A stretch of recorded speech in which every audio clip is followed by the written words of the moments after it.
Welcome back to the Tale of Despero. Today, we're going to find out what's been going on with Despero. He was last in the dungeon talking to someone he thought might be the world's largest rat. Today, we're going to find out who that is. He was sent to the dungeon for breaking the mouse rules. If you remember what those mouse rules are, all the mice in the mouse community were supposed to follow these rules, and there were two very important rules they weren't supposed to break, and Despero broke them both, and he got in a lot of trouble and was sentenced by the Mouse Council to be sent to the dungeon. That's where he is now, so let's find out what happens to him. First, I want to apologize. My nose is stopped up real bad today, so I may have to stop and wipe, or I've been mowing a lot of yards, so my allergies are acting crazy. Anyway, chapter 15.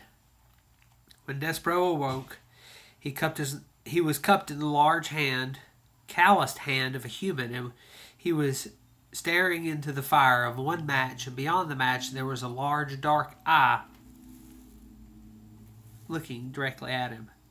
"A mouse with red thread," boomed the voice. "Oh yes, Gregory knows the way of the mice and rats. Gregory knows.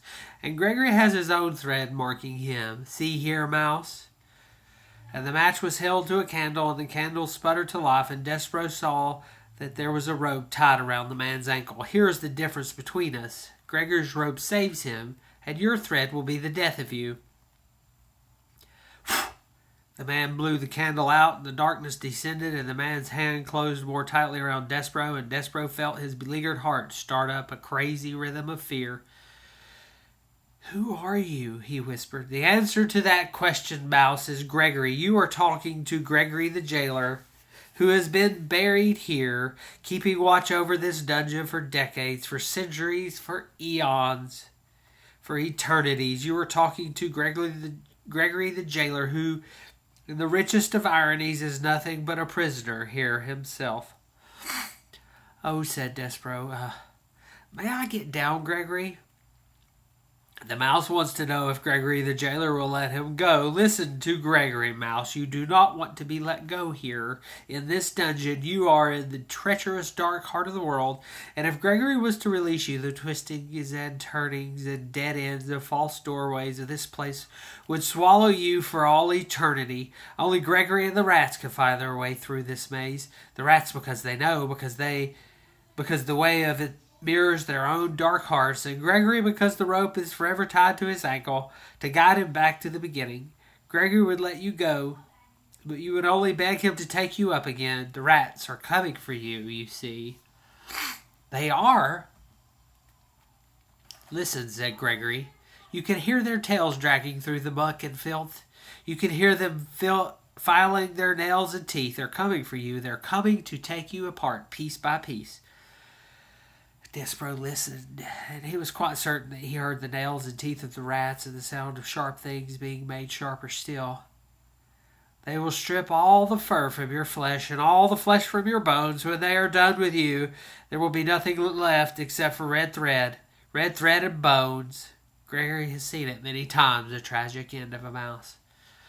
"But I need to live," said Despero. "I can't die."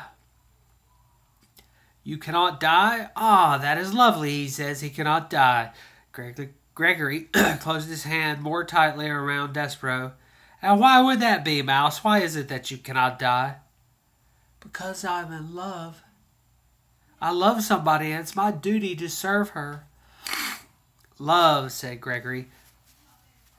"Love. Hark you, I will show you the twisted results of love." Another match was struck. The candle was lit again, and Gregory held it up so that its flame illuminated a massive, towering, teetering pile of spoons and kettles and soup bowls.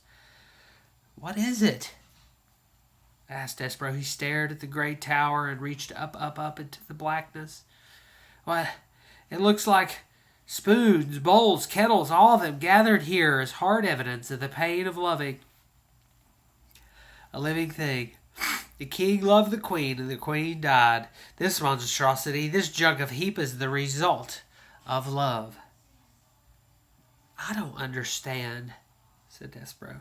And you will not understand until you lose what you love. But enough about love, said Gregory. He blew out the candle. We will talk instead about your life and how Gregory will save it if you so desire. Why would you save me? Despereaux asked. Have you saved any of the other mice? Never, said Gregory. Not one. Why would you save me then? And here's a picture of Gregory talking with Despereaux. Scary looking dude. Look how tiny Despereaux is there in his hand with his big ears. Why would you save me then? Because you, Mouse, can tell Gregory a story. Stories are light. Light is precious in a world so dark. But begin at the beginning. Tell Gregory a story. Make some light. And because Despereaux wanted very much to live, he said, once upon a time. Yes, said Gregory happily. Yes. He raised his hand higher, and then higher still, until Despereaux's whiskers brushed against his leathery, time-worn ear. Go on, Mouse, said Gregory. Tell Gregory a story. And it was in this way that Despereaux became the only mouse sent to the dungeon whom the rats did not reduce to a pile of bones and a piece of red thread. It was in this way that Despereaux was saved. My friends, if you don't mind, that is, where we will leave our small mouse for now, in the dark of the dungeon, in the hand of an old jailer, telling a story to save himself. It is time for us to turn our attention elsewhere. Time for us, my friends, to speak of rats, and of one rat in particular. And that's the end of the first book. We'll start with the next part of the story in the second book, and we're going to learn some new characters, and we're going to leave Despereaux in the dungeon, and we'll just leave him there for a little while. Nothing will change with Despereaux. We just got to put pause on Despereaux. And then we're going to talk about a new character, and we're going to learn all about him, and we'll start back in the next part. We'll see you next time.